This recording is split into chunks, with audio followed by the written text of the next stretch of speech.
you can always score wins and be successful in the short run by screwing people over, by being unethical, by lying, by cheating, by taking advantage of people. And that might feel really good because everybody's applauding, people are celebrating it. In some cultures, it's even glorified. It is seen as a sign of strength. In some cases, a sign of what it means to be a leader, what it means to be successful.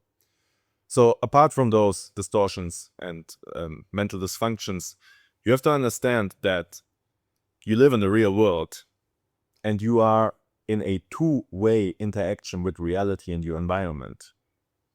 And you might want to take a lens of some principles from game theory, which is you're literally living in a multiplayer environment, especially in your business and your organizational context. Everything you do, every decision you take, every move you make will cause other people, other players to also make moves. And you might be very successful even in sales, lying to people, misrepresenting the product, over-promising, under-delivering, whatnot. But there will be a time in the mid and in the long term when your possibilities and opportunities and options shrink massively because all the other players have figured you out. And they have built alliances to keep you in check, to defend themselves, to protect themselves from you, from your behavior. And so you will run into a dead end. And what was great in the short term will cause the downfall in the mid and long term. On the other hand, if you play collaborative games where you make sure that when you win, others win too, the other players will take notice. The other players will now build alliances with you. The other players, and they can be right now in your organization, they can also be people who see you from the outside, people you will run into in 2 years from now that you don't even know yet. The other players will be more likely to collaborate with you and create opportunities, create options and possibilities with you and for you, co-develop them as you move forward because you're known as somebody who's trustworthy. Now, you might think, why should I care about ethics? That's something for softies, right? That's something for people who live in the world of theory. Well, I would argue it's the exact opposite. People who glorify predatory behavior live in some fantasy world. Because in the real world that you live in, there are serious people. People with integrity, people with character formation, people with some life experience, people with judgment, serious people. And they will see through you right away. And you're just diminishing your options. It's just not a winning strategy.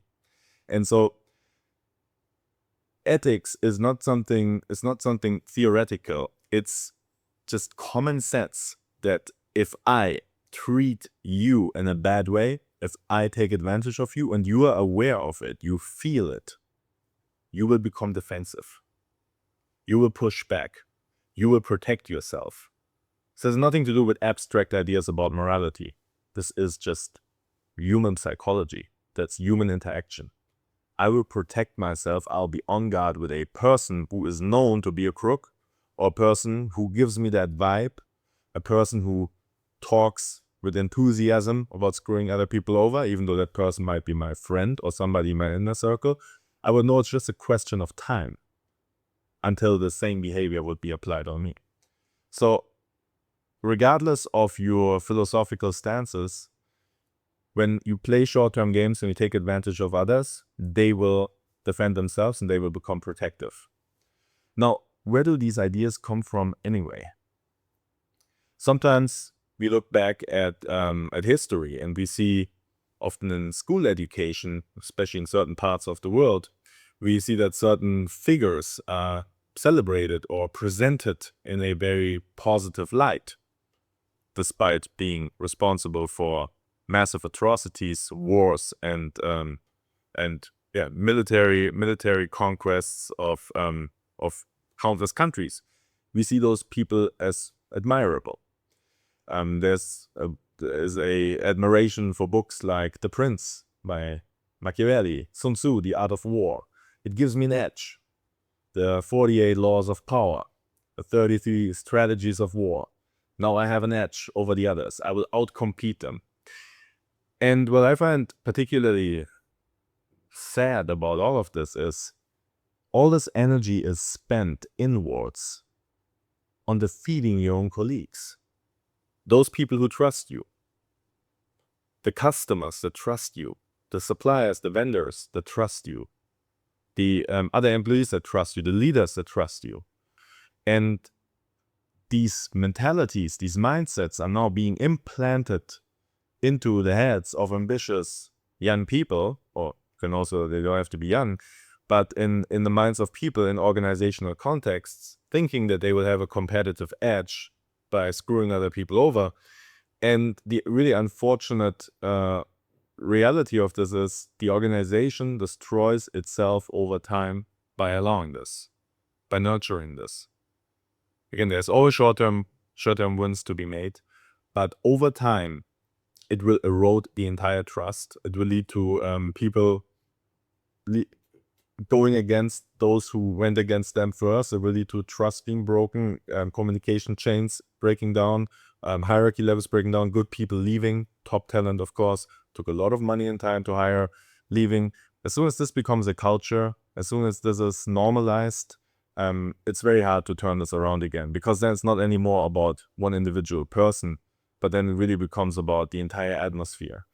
And there are many different ways on how you sometimes call it toxic behavior, but you can really call it ruthless behavior and selfish behavior. There are many ways how this can be expressed.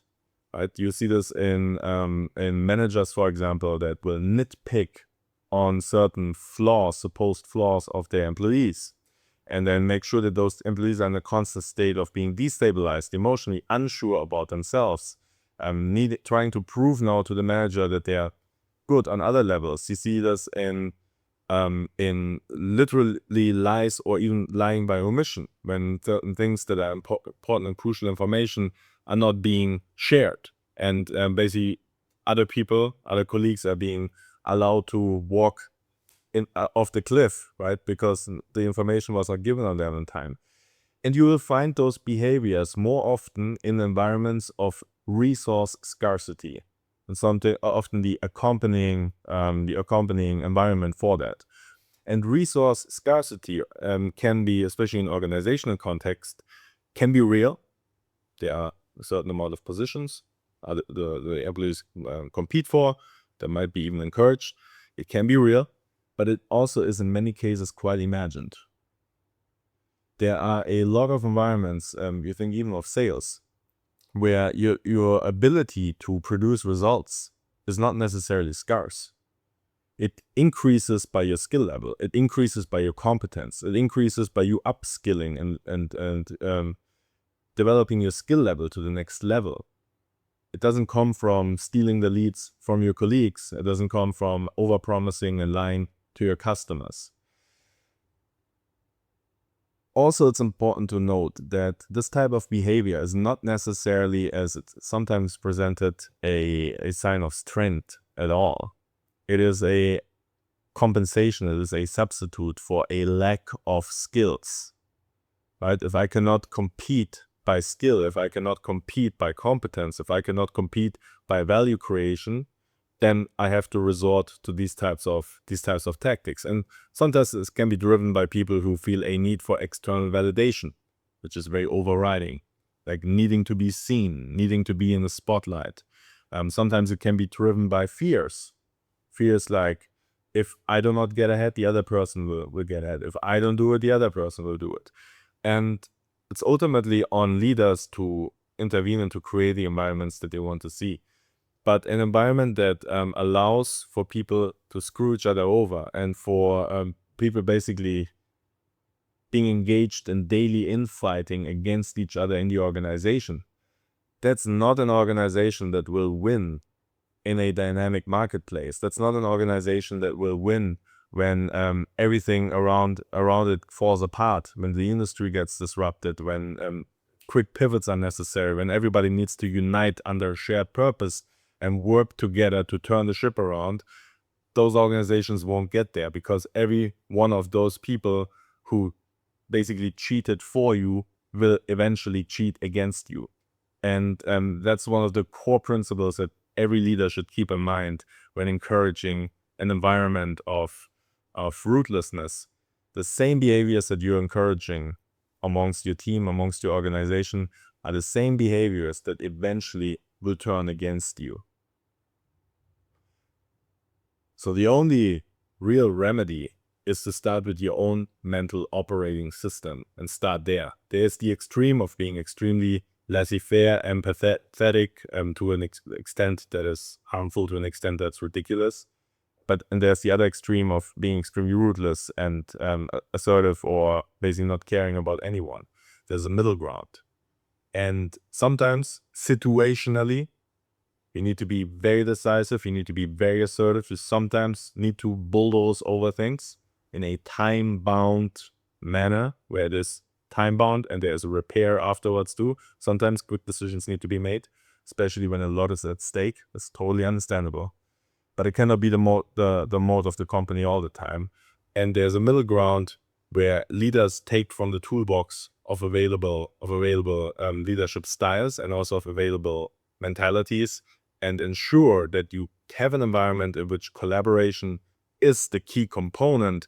It also means, to some extent, that you need to design the structures to not be based on cutthroat competition for scarce resources or positions, but you can also create opportunities in a structure, even with limited means, with limited budgets. There are always ways of how you can create new opportunities, new spaces within the structure, so that there is a sense of possibility. And obviously that means you need to climb out of the org chart mindset and start seeing the organization as a living ecosystem, a living organism with interdependencies between all the different players that are a part of it. And once you start shifting your lens, you will realize that you will run a way more effective operation and company that generates long-term value and also is set up for long-term success. When people get out of their self-destructive worldviews and beliefs and actually get into a workplace where they can step up to be a better version of themselves, a better version of what the default collective culture expects them to be, and where they work together united under a shared purpose to achieve great things and make the impossible possible. And it often helps to be in high-stakes environment. That's often the natural cleansing of any politics and of any manipulation and infighting, because if the mission is big enough, if the purpose is urgent enough, there is simply no time, and it becomes very evident that it is a losing strategy to infight, but instead to redirect everybody's resources, attention, and focus on the goal that we are achieving together. And that can be designed. It doesn't happen by default. It takes clear vision and the willingness to design the organization in that direction for the long-term success of it.